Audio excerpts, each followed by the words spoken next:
How old are you? Why? You want to do the Kevin Hart thing? I'm trying. Kevin did it. I thought maybe I could do it. Do you want to try again? Can we get a take two on this? I think... No, let's try again. I think we can move on. I'm Franklin Leonard, and this is A List. Today's guest is Don Cheadle.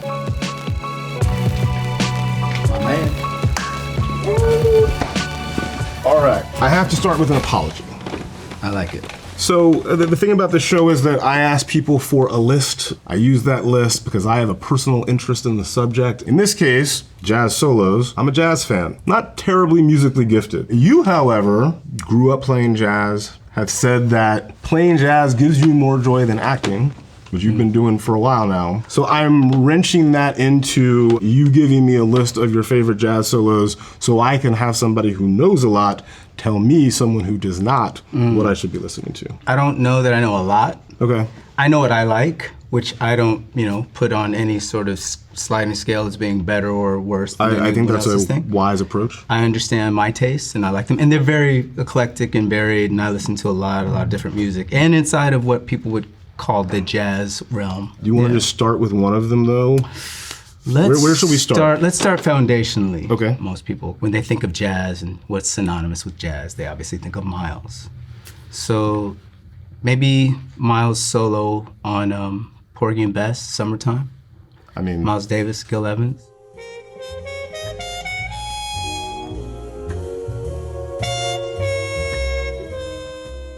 why that one specifically? Well, it's foundational to me because it was one of the first albums that I ever recall listening to because it was my parents' collection. It was one of their album collections. And it was one of the albums that, I actually, when I went to college, I took. And, I stole it. I was going to say, did they know that you had taken it? Or? Once I told them, once I was already in school, I said, just called by the way.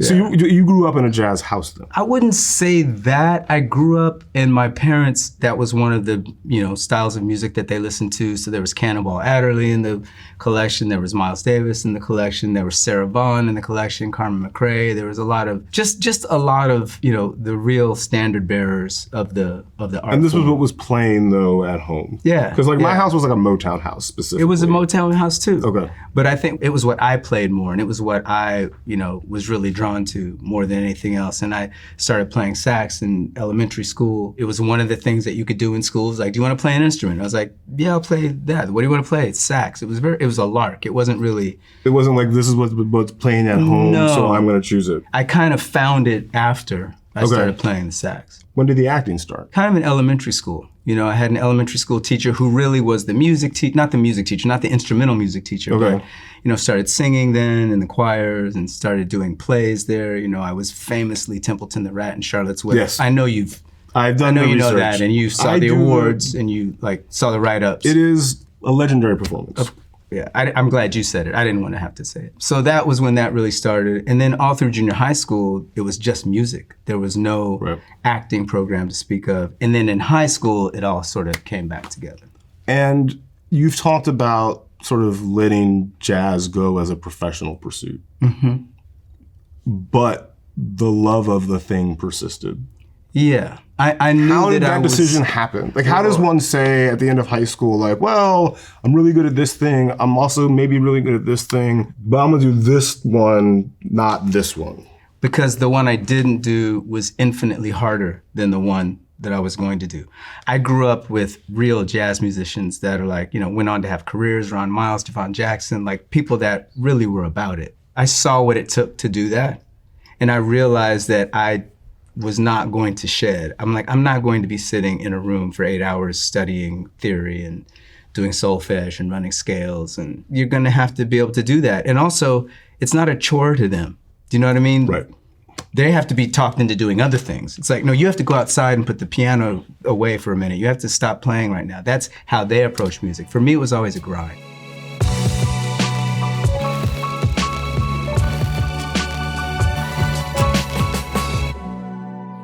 Let's jump to another solo. Another solo. Where should we go now? Let's listen to Oscar Peterson's solo. Let's listen to it. Let's listen to some Oscar Peterson. Because this one's ridiculous.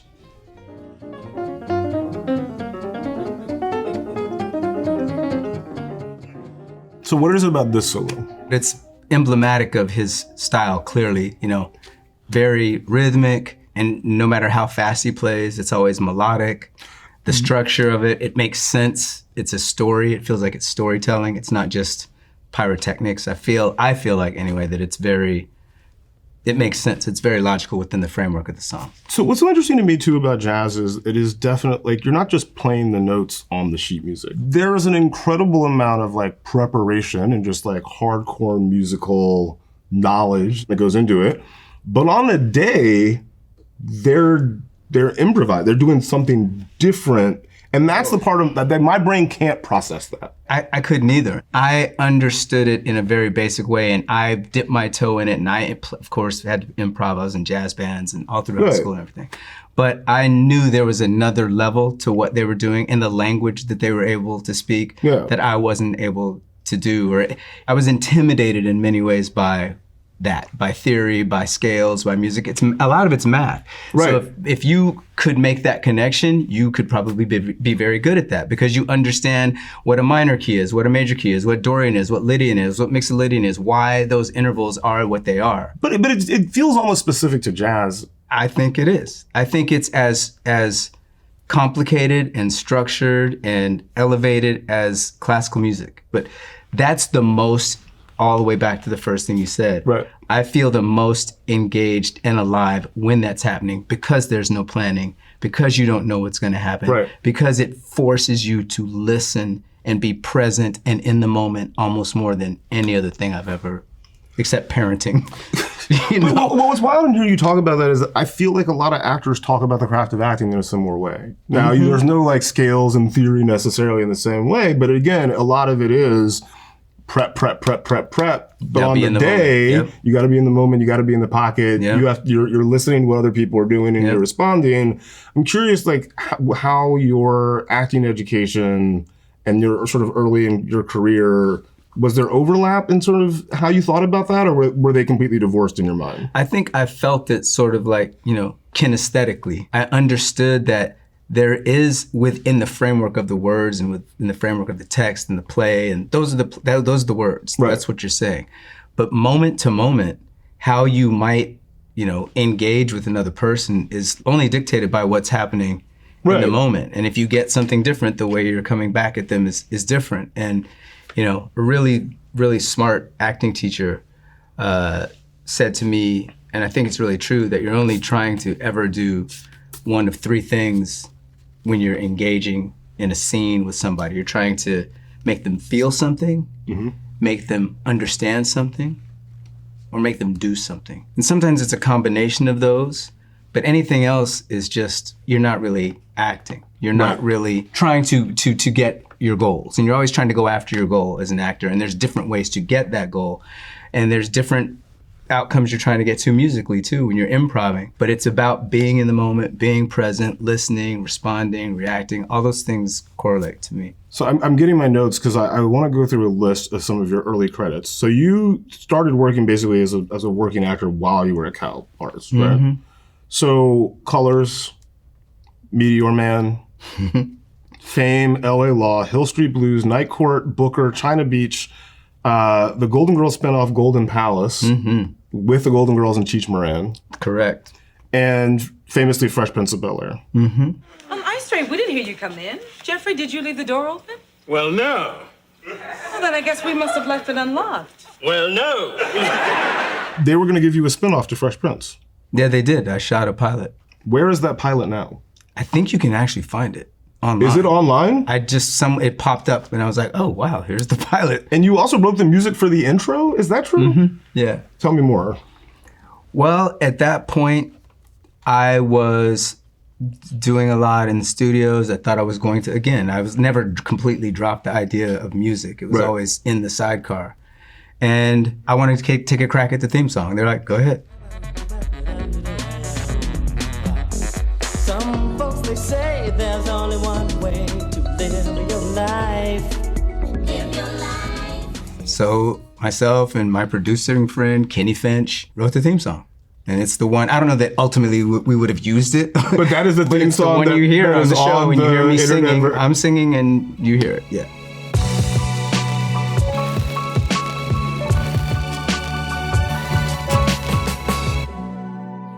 So Devil in the Blue Dress was probably a turning point, I feel like, career-wise. Yeah. Because you were all anybody was talking about coming out of that movie. I mean, the movie was incredible. Didn't realize you had also worked with Carl Franklin prior. Yeah. Was it his thesis film? Yep.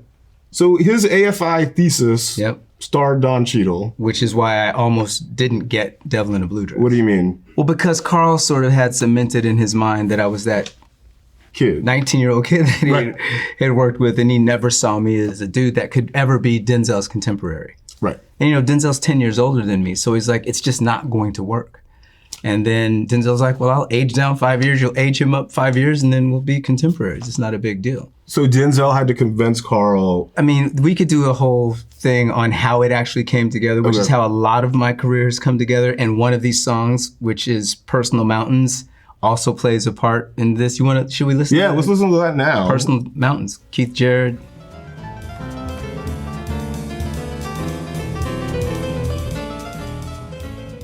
Explain what you mean, how this all ties I'll try to do it really fast, but it's Okay. hard because it's a very long story.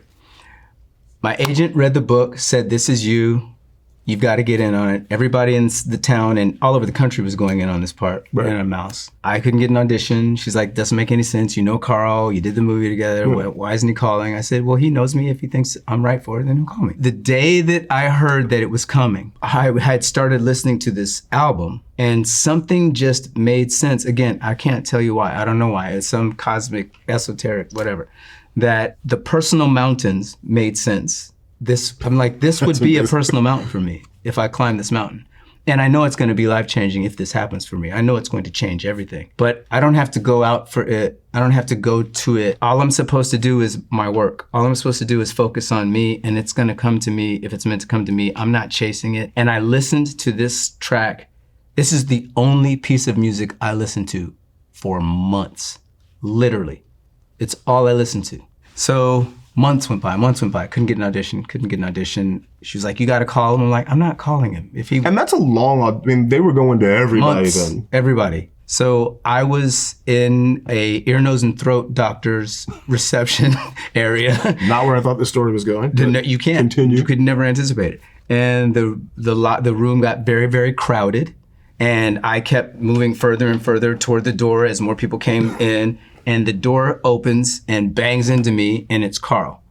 And this 2 seconds after he walks in the room, the receptionist came out and said, there's too many people in this room. Who's the last one in here? And she pointed at Carl and me, and she goes, you two go in that room.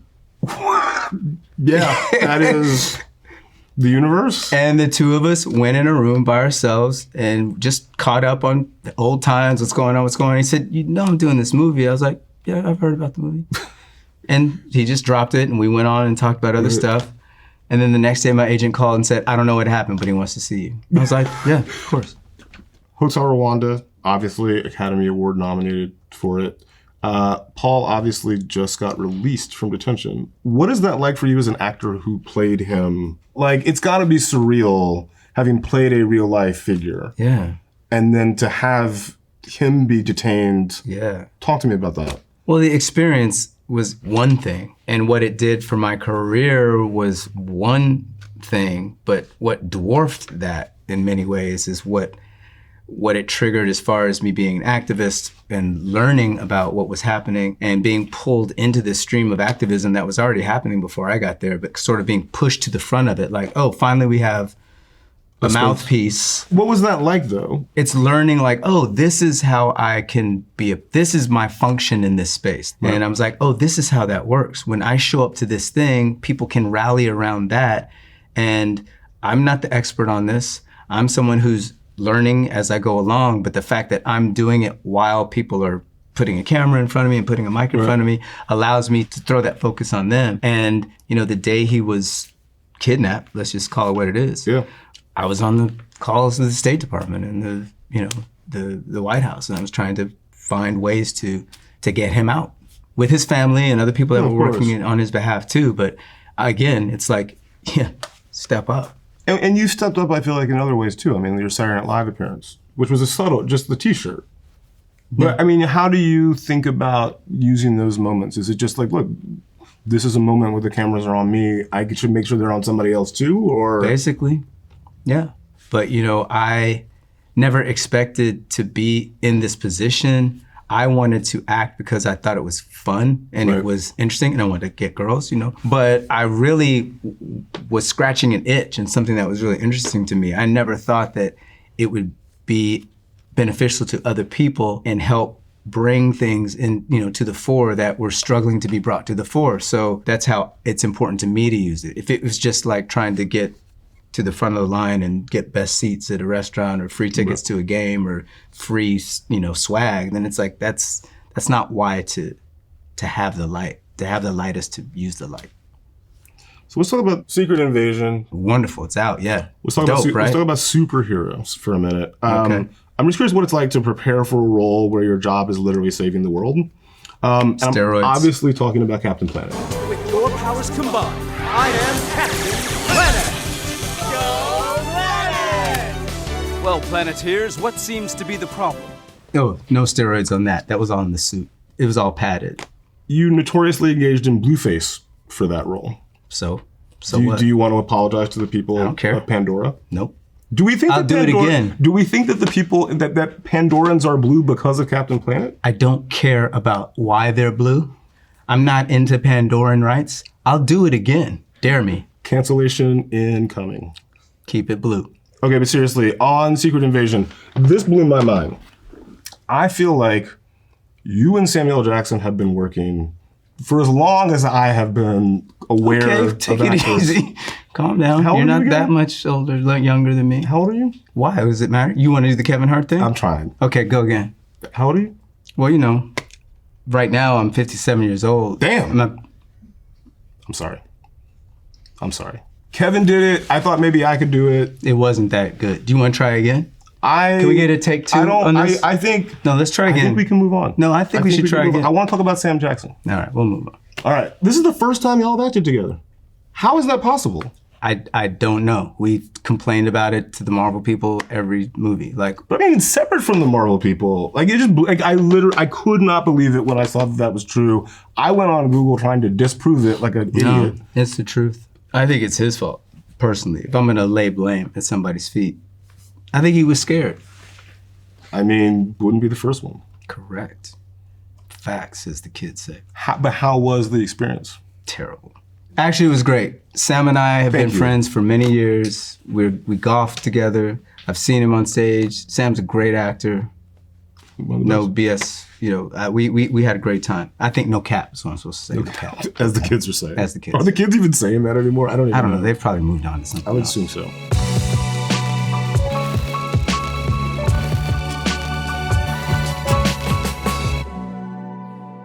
Having done almost everything, is there anything else you want to do?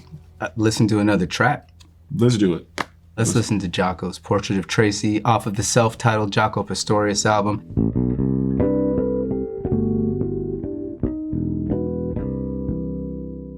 Okay, so why Jaco and why this specific Jaco solo?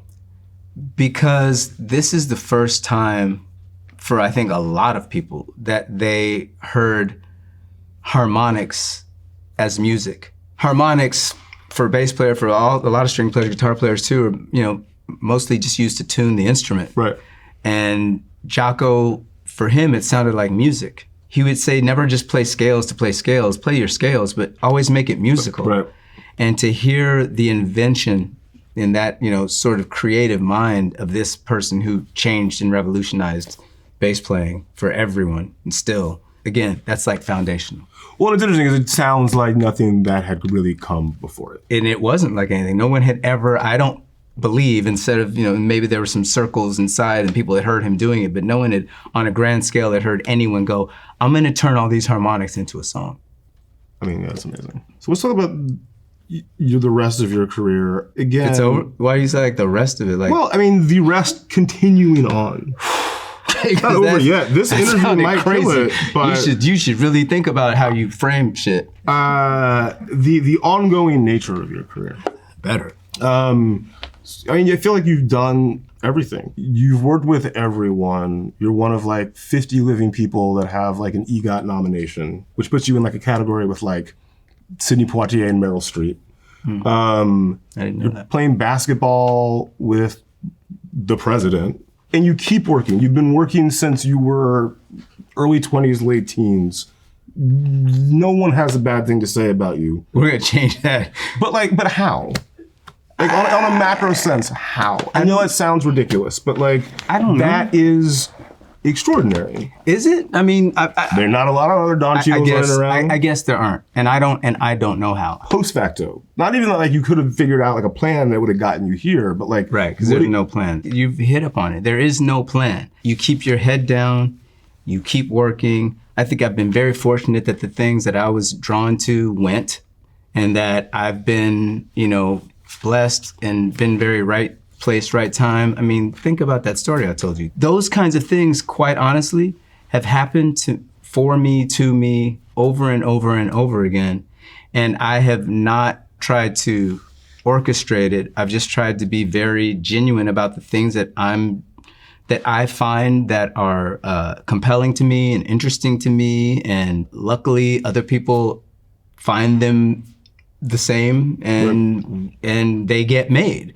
A lot of people are drawn to things and attracted to things and put their energy into things that don't go and fighting uphill. And I've had those, Miles took 10 years to make so that's like. And you had to write it and direct it and star produce it and learn the trumpet for it, which is crazy. All that. I think like we should put this on the record because I don't know that people realize this.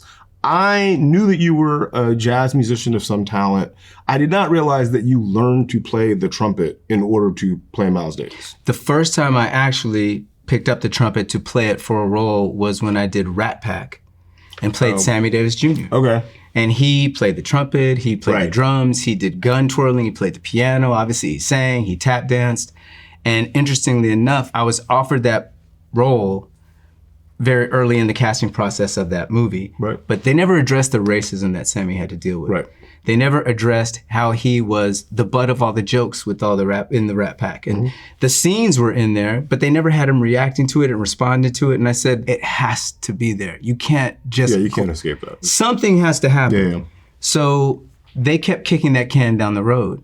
And so I was like, well, I'm not going to say yes until it gets addressed. And then very last minute, they said, how about if we do it like this in this scene and we do this? And I said, how about if on stage, after they make the joke, just put a camera behind and let me turn and let me really show you what the feeling is.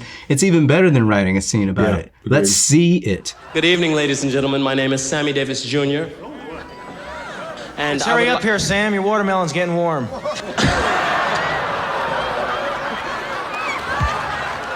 And then he could turn around and put his face back on. It's Pagliacci and he's back performing and it's all good. I said, let's just pull the curtain back and show that. They're like, okay, we'll do that. Are you gonna do the part? And I was like, okay, I'll do the part. Now what I did to myself though, was painted myself into a corner now because I had to learn trumpet.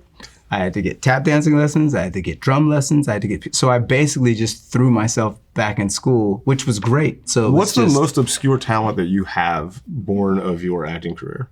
I mean, gun twirling's got to be up there. Sure, let's go with that. All right, fair enough. That I had because you couldn't do it now if asked. I'd shoot you right in the leg. Are you gonna do an album at some point? I'd love to do it. I'm not gonna play on it, but I would just love to curate it. You're not gonna play on it though. I'm not gonna play on it. You don't want me to play on it. We want to hear great just like music. A triangle, like somewhere in the back. There you go. I'm just saying, just be on the track. Triangle. But yeah, curate I feel like you could just put those calls in, put people in the studio, and just say, just go. And they have to pay them. You got money. Get out of my pocket. How much? What are you talking about? I don't know. You're in the Avengers franchise. I'm just assuming. That money's spoken for. Fair enough. You got kids. I have 4 elephants. This is the stuff people don't know. Yeah. Don, thank you for coming. Thank you for having me.